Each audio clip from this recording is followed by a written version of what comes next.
Hi అండి అందరికి. మొలకెత్తిన పెసర్లతోటి శనగలతోటి ఒక బ్రేక్ఫాస్ట్ రెసిపీ చేసి చూపిస్తా.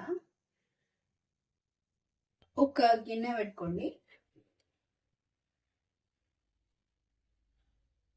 ఆయిల్ వేసుకోండి,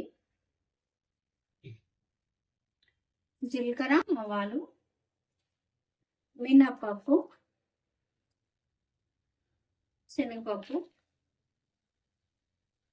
పచ్చిమిర్చి, క్యారెట్,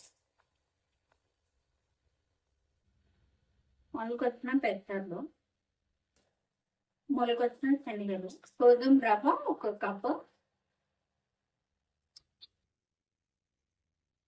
మొత్తం 6 కప్స్ వాటర్ పోసుకోండి.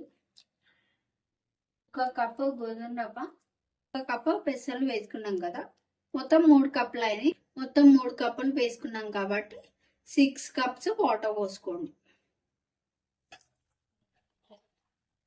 చూడండి ఉప్మా ఎంత బాగా వచ్చిందో.